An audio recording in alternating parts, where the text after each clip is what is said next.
Hello बेटा, आज हम पढ़ेंगे हमारा second chapter relation and function जो था 11th क्लास का। उसका जो रिलेशन हम पढ़ चुके थे, आज हम पढ़ेंगे फंक्शन। फंक्शन क्या होता है? Function from one set to another set. क्या होता है बेटा function? A relation from set A to set B is said to be a function। Function कब बोला जाएगा? इफ़, अगर वो जो रिलेशन है उस रिलेशन को हम फंक्शन कब बोलेंगे? इफ़ इट एसोसिएट एवरी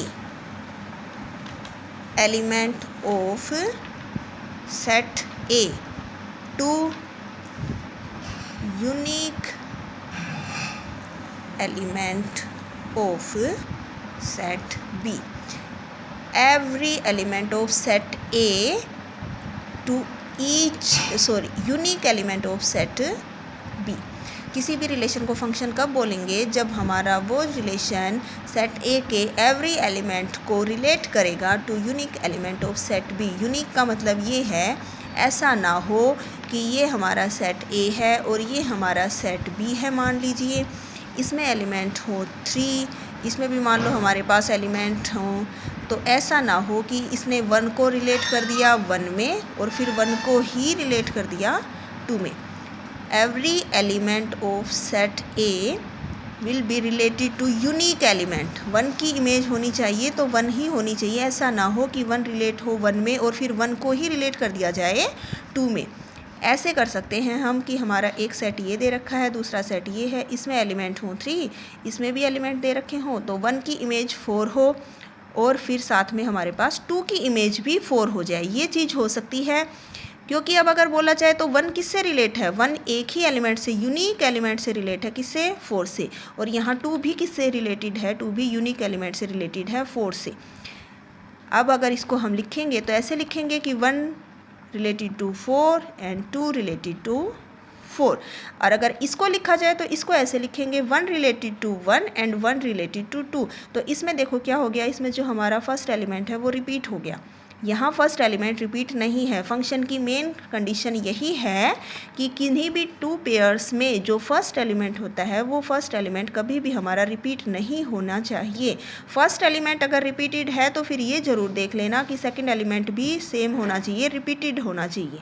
अगर यहाँ 1 1 है तो यहाँ 1 1 ही हो तो ठीक है, नहीं तो इसको हम फंक्शन नहीं बोलेंगे। फंक्शन की सबसे पहली कंडीशन यही है कि फंक्शन में जो ऑर्डर्ड पेयर होते हैं उसमें फर्स्ट एलिमेंट कभी भी हमारा रिपीटेड नहीं होना चाहिए। ठीक है बेटा? Every element of first set will be related to unique element of set B. अब यहाँ पे हमारे फंक्शंस होते हैं डिफरेंट टाइप के। हमारा फर्स्ट फंक्शन है, मान लो ये हमें दिया हुआ है आइडेंटिटी फंक्शन। आइडेंटिटी फंक्शन कौन सा होता है, कैसे लिखा जाता है? f(x) = x। आइडेंटिटी, जो एलिमेंट पुट किया वही हमारी वैल्यू आ गई। इसमें डोमेन रियल नंबर होती है और इसकी जो रेंज होती है वो रेंज भी क्या होती है? Real number. जो वैल्यू पुट करेंगे वही वैल्यू आएगी, तो रियल नंबर पुट किया, रियल नंबर आ गया। सेकंड फंक्शन जो है हमारा, सेकंड फंक्शन है हमारा कांस्टेंट फंक्शन। कौन सा फंक्शन है? Constant function. कांस्टेंट फंक्शन को हम कैसे लिखते हैं? f(x) = c। कोई भी कांस्टेंट हो सकता है। फॉर एग्जांपल ऐसे भी हो सकता है हमारा कि f(x) = 2। इसकी जो डोमेन है वो होती है रियल नंबर r। यहाँ पर किसके लिए रिप्रेजेंट हो रहा है? हमारा रियल नंबर के लिए। कोई भी रियल नंबर पुट कर सकते हैं। रेंज क्या आएगी? रेंज तो हमारी फिक्स रहेगी c। यहाँ 1 पुट कर दो तो भी ये तो चेंज नहीं होना, जैसे कि f(x) = 2। अगर यहाँ हम x की जगह कुछ भी पुट कर देंगे तो हमारा क्या रहेगा? कांस्टेंट रहेगा।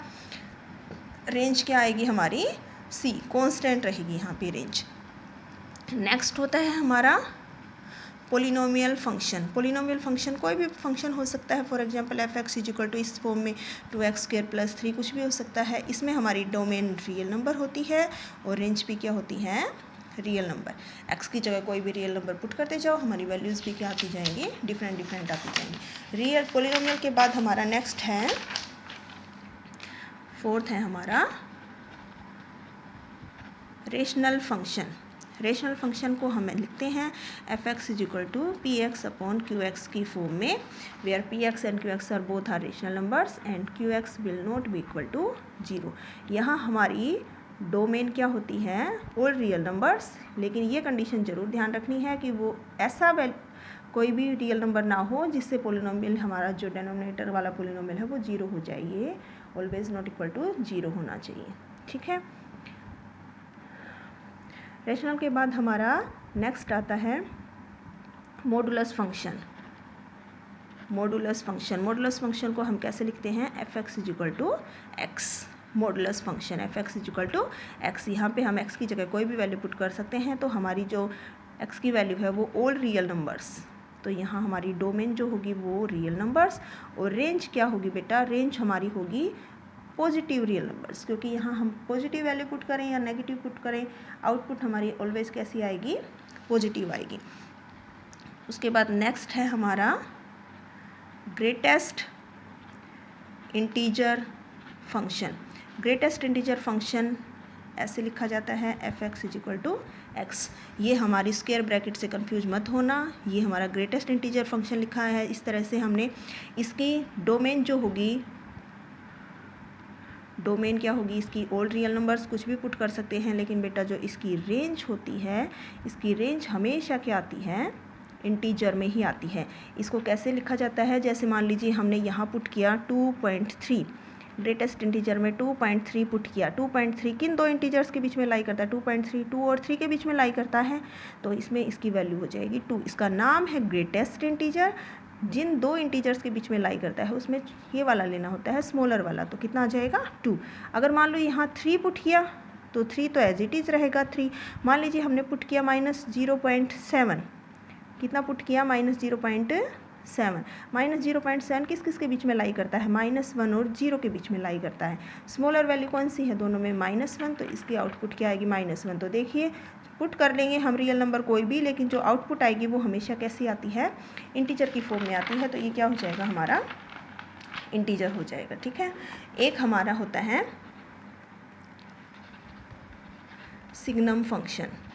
सिग्नम फंक्शन को हम कैसे लिखेंगे, f x is equal to signum function होता है हमारा 1 when x is greater than 0, 0 when x is equal to 0 and -1 when x is less than 0। तो इसकी भी डोमेन क्या होती है, सारे रियल नंबर, यहाँ एक्स की जगह आप कुछ भी वैल्यू पुट कर सकते हैं, लेकिन हमें देखने से ही पता लग रहा है कि जो इसकी रेंज होगी वो क्या होगी, इसकी रेंज हमेशा ये 3 वैल्यू ही आएंगी, -1 0 और 1। कोई भी negative value smaller than 0 put करोगे तो सभी पे उसकी वैल्यू -1 आएगी, 0 पे वैल्यू आएगी 0 और ग्रेटर देन 0 पे वैल्यू कितनी आएगी, 1 आएगी। ठीक है, ये हमारा यहाँ पे कंप्लीट हो गया।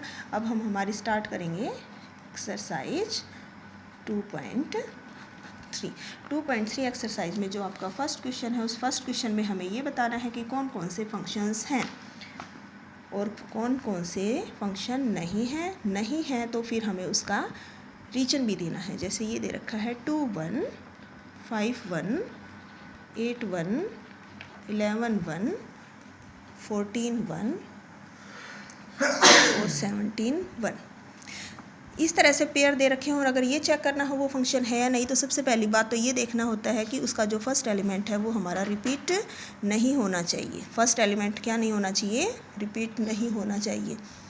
तो यहाँ पे जो फर्स्ट एलिमेंट है वो हमारा रिपीट नहीं हो रहा। 2 की इमेज 1, इसकी अपनी अलग इमेज, 5 की इमेज 1, इसकी भी अलग ही इमेज है, इसने 5 की इमेज 1। ऐसा तो नहीं है ना कि 5 की इमेज 1 भी हो या 5 किसी और से भी कनेक्टेड हो। हर एक एलिमेंट की यूनिक एक ही इमेज होनी चाहिए। 5 की इमेज यहाँ पर एक ही है, 5 की कोई और इमेज नहीं दे रखी। ऐसे ही 8 की इमेज भी 1 है, तो ये हमारा क्या हो जाएगा, इट इज़ ए फंक्शन, ये फंक्शन होगा। सेकंड पार्ट भी ऐसे ही है, सेकंड पार्ट में भी हमारा है फंक्शन। थर्ड पार्ट जो है, थर्ड पार्ट में देखिए, थर्ड पार्ट में दे रखा है 1 3 1 5 एंड 2 5। इसमें देखो फर्स्ट एलिमेंट क्या हो गया, रिपीट हो गया। यहाँ फर्स्ट एलिमेंट 1 की इमेज 3 भी है और 1 की इमेज 5 भी है। 1 की यूनिक इमेज नहीं है ना, यूनिक का मतलब एक इमेज नहीं है। 1 की इमेज 3 भी है और 1 की इमेज 5 भी है। 1 की कितनी इमेज दे दी, यहाँ पे 2 इमेज दे रखी है 1 की, तो 2 इमेज दे रखी हैं, तो it is not a function. not a function because 1 have 2 images. 1 की कितनी इमेजेस हैं? 2 इमेजेस दे रखी हैं, 2 वैल्यूज से कनेक्टेड है, तो यहाँ पे it is not a function. और अगर ये हमारा फंक्शन है, फर्स्ट पार्ट में फंक्शन है, तो इसने ये भी बोला था अगर ये फंक्शन है तो डोमेन और रेंज भी बताइए. तो ये हम पीछे पढ़ चुके हैं. डोमेन कौन सी है? जो फर्स्ट एलिमेंट है इसको बोला जाता है डोमेन, और सेकंड एलिमेंट जो है ये 1, ये हमारी क्या हो जाएगी? रेंज हो जाएगी. वैसे हम फंक्शन में सेकंड एलिमेंट को रेंज की जगह इमेज भी बोलते हैं. सेकंड एलिमेंट को हम बोल देते हैं इमेज, और ये जो है फर्स्ट एलिमेंट ये इसकी प्री इमेज हो जाती है. क्या हो जाती है? ये इसकी प्री इमेज हो जाती है. ठीक है, क्लियर. अब हमारा सेकंड क्वेश्चन है. सेकंड क्वेश्चन में भी हमें क्या निकालनी है? Domain and range find out करनी है. तो इसका जो फर्स्ट पार्ट है वो फर्स्ट पार्ट हमें दे रखा है माइनस दिस. अब देखो ये हमारा मॉडुलस फंक्शन होता है, हमने पढ़ा था, लेकिन मॉडुलस फंक्शन में बाहर माइनस का साइन नहीं है, यहाँ नेगेटिव लगा दिया. इसकी जो डोमेन है वो क्या होगी? डोमेन तो क्या होगी? इसकी रियल नंबर्स. डोमेन का मतलब होता है कि एक्स की जगह हम क्या क्या वैल्यूज़ पुट कर सकते हैं. तो एक्स की जगह हम कुछ भी पुट कर देंगे, तो ये हमारी ऑल रियल नंबर्स पुट कर सकते हैं, तो ये डोमेन होगी. अब हमें ये जो वैल्यू मिलेगी एक्स पुट करने के बाद वो हमारी रेंज बोली जाती है. अब हमें पता है मॉडुलस फंक्शन जो होता है हमेशा पॉजिटिव वैल्यू देता है, चाहे उसके अंदर प्लस नंबर हो या माइनस का नंबर हो. मॉडुलस हमेशा ग्रेटर देन इक्वल टू 0 होता है, लेकिन यहाँ पर तो ग्रेटर देन इक्वल टू 0 हो जाएगा, लेकिन बाहर निकलते ही साइन लग गया नेगेटिव, तो माइनस का साइन लगते ही वो क्या हो जाएगा? Less than 0. तो इसका मतलब हमारी जो रेंज होगी वो क्या हो जाएगी? Negative real numbers. क्या हो जाएगी हमारी रेंज? Negative real numbers. अब जो इसका सेकंड पार्ट है, सेकंड पार्ट में हमें फंक्शन दे रखा है 9 माइनस एक्स स्क्वायर का स्क्वायर रूट. डोमेन और रेंज बतानी है. अब ये जो हमें क्वेश्चन में फंक्शन दे रखा था ना बेटा, ये हमें रियल फंक्शन दे रखा था. रियल फंक्शन का मतलब होता है डोमेन पुट करो वो भी रियल नंबर होनी चाहिए, और जो रेंज आए वो भी रियल नंबर होनी चाहिए. रियल फंक्शन में डोमेन भी रियल होनी चाहिए, रेंज भी रियल. अब यहाँ हम एक्स की जगह क्या पुट करें, तो ये चीज़ ज़रूर देखनी है एक्स की जगह पुट करने से पहले कि ये नंबर हमारा कैसा होना चाहिए? रियल आना चाहिए. और रियल कब आएगा? जब स्क्वायर रूट के अंदर जो वैल्यू है, स्क्वायर रूट के अंदर जो हमारी वैल्यू है वो ग्रेटर देन इक्वल टू 0 हो. 0 और ग्रेटर देन 0. अगर ये हमारा लेस देन 0 हो गया तो स्क्वायर रूट में माइनस आते ही वो रियल नहीं बचेगा, वो क्या बन जाएगा? इमेजिनरी बन जाएगा. स्क्वायर रूट में माइनस आते ही वो आयटा की टर्म्स में आ जाएगा. तो इसके डोमेन के लिए कंडीशन क्या है कि 9 माइनस एक्स स्क्वायर जो है वो हमारा क्या होना चाहिए? ग्रेटर देन इक्वल टू 0 होना चाहिए. इसका मतलब एक्स स्क्वायर माइनस 9 की वैल्यू हमारी क्या आनी चाहिए? Less than equal to 0. तो x माइनस 3 एक्स प्लस 3 इसके फैक्टर बनेंगे लेस देन इक्वल टू 0. अब देखो दो फैक्टर्स दोनों की प्रोडक्ट करके लेस देन इक्वल टू 0, मतलब 0 या लेस देन 0, नेगेटिव या फिर 0. नेगेटिव कब आती है? दो नंबर की प्रोडक्ट नेगेटिव तब आती है जब उनमें से एक पॉजिटिव हो और एक नेगेटिव हो. यहाँ पर बनेंगे दो केस, या तो पहला फैक्टर नेगेटिव है और दूसरा फैक्टर पॉजिटिव है, या फिर पहला फैक्टर पॉजिटिव हो और दूसरा फैक्टर क्या हो? हमारा नेगेटिव हो. तो यहाँ से देखो क्या बनेगा? ये बन गया x इज़ लेस देन 3, और यहाँ से क्या बनेगा? प्लस का 3 इधर जाके -3. यहाँ से माइनस का 3 इधर आकर क्या बनेगा? हमारा प्लस का 3, और ये +3 इधर आकर क्या हो जाएगा? -3. तो यहाँ पे मान लीजिए ये हमारा 0 है, ये 3 है और ये -3. यहाँ से दो कंडीशन आ रही हैं. x की वैल्यू क्या होगी? 3 से लेस, 3 से लेस, और यहाँ x की वैल्यू, यहाँ से x की वैल्यू आई है लेस देन 3, और यहाँ से ये x की वैल्यू क्या आई है? Greater than -3. तो दोनों में क्या कॉमन आया? ये वाली चीज़ दोनों में क्या आ गई? कॉमन. x की वैल्यू हमारी greater than -3 and less than equal to 3. ये कंडीशन आई है हमारी यहाँ से. इसको अगर चेक किया जाए तो ये कह रहा है x की वैल्यू ग्रेटर देन हमारी 3 से ग्रेटर, और ये x की वैल्यू -3. तो अब ये तो कह रहा है 3 से ग्रेटर वैल्यूज़ और ये -3 से स्मॉलर, तो दोनों अलग अलग डायरेक्शन में, तो ये दोनों कंडीशन एक साथ फुलफिल नहीं हो सकती, तो इसको हमें रिजेक्ट करना है. तो ये बेटा यहाँ से हमारी क्या आ गई? डोमेन आ गई कि x की वैल्यू क्या हो सकती है। x की वैल्यू हमारी कहाँ से कहाँ तक होगी, -3 से 3 तक। x की वैल्यू आ गई तो अब x की वैल्यू हम पुट करके यहाँ से डोमेन निकाल सकते हैं ना, सॉरी रेंज निकाल सकते हैं, f(x) की वैल्यू निकाल सकते हैं। x की वैल्यू जब हम पुट करेंगे f(x) के अंदर तो हमारी क्या आ जाएगी, रेंज आ जाएगी। रेंज कहाँ से कहाँ तक आएगी, स्क्वायर रूट का नंबर है। देखिए यहाँ पे मैक्सिमम वैल्यू कितनी पुट कर सकते हैं हम, यहाँ पे 3, तो यहाँ 3 पुट करेंगे, 3 पुट करेंगे यहाँ, तो 3 का स्क्वायर 9 एंड 9 माइनस 9 0, तो कितनी आएगी वैल्यू हमारी 0। उसके बाद यहाँ पे 0 -3 और 3 के बीच में लाई करेगा 0, जब 0 पुट करोगे तो 9 माइनस 0 9, 9 का स्क्वायर रूट कितना हो जाएगा 3, 9 का स्क्वायर रूट कितना हो जाएगा 3, हमारी ये आएगी रेंज। ठीक है, -3 अगर हम पुट करेंगे तो -3 का स्क्वायर भी प्लस का 9, 9 9 माइनस 9 कितना हो जाएगा 0, तो ये आ गई हमारी रेंज। अब जो इसका थर्ड क्वेश्चन है, थर्ड क्वेश्चन में हमें फंक्शन दे रखा है 2x - 5। अब इसमें हमें फाइंड आउट करनी है वैल्यूज़, f0 निकालिए, f7 फाइंड आउट करना है, ऐसे ही हमें f-3 फाइंड आउट करना है। तो ये वैल्यूज़ तो आप इजीली फाइंड कर सकते हैं, यहाँ x की जगह पुट करके। f(x) दे रखा है, f0 निकालो, मतलब x की जगह कितना पुट कर दो 0, तो यहाँ जब हम x की जगह 0 पुट करेंगे तो वैल्यू की 0 हो गया, कितनी आ गई -5। ऐसे ही x की जगह 7 पुट करके निकालना है और -3 पुट करके निकालना है, ये आप अपने आप सोल्व कर सकते हैं। फिर जो फोर्थ क्वेश्चन है, फोर्थ क्वेश्चन में हमें टेम्परेचर दे रखा है, रिलेशन टेम्परेचर और फ़ारेनहाइट का और सेल्सियस में ये हमारा रिलेशन गिवन है। इसमें फिर हमें ये फाइंड आउट करना है, तो हम फाइंड कर सकते हैं C सेल्सियस की जगह 0 पुट करके, तो ये कितना आ गया 32। ऐसे ही फिर हमें T28 फाइंड करना है, फिर हमें T-10 फाइंड करना है, तो ये जो C है, C की जगह 0 पुट कर दिया, फिर 28 पुट कर देंगे, यहाँ -10 पुट करके निकाल देंगे। फिर फोर्थ पार्ट में हमें बोला है फाइंड C की वैल्यू निकालिए, TC दे रखा है 212, तो इस बार हमें TC दे रखा है, इसकी जगह हम पुट करेंगे 212 and is equal to 9/5C हमें फाइंड आउट करना है, तो हम इसको सोल्व कर लेंगे। +32 इधर आकर क्या हो जाएगा -32 and is equal to 9/5C, तो ये हमारा कितना बचेगा, ये हमारा कितना बचेगा बेटा, ये हमारा बचेगा 180, तो C की वैल्यू आ जाएगी 180 मल्टीप्लाई बाई 5/9। इसको सिंप्लीफाई करके हमारी किसकी वैल्यू फाइंड आउट हो जाएगी, C की वैल्यू फाइंड आउट हो जाएगी। हमारा था फोर्थ क्वेश्चन। अब हमारा जो इस एक्सरसाइज का लास्ट क्वेश्चन है, फिफ्थ क्वेश्चन, उसमें हमें क्या फाइंड करनी है, उसमें हमें फाइंड आउट करनी है रेंज।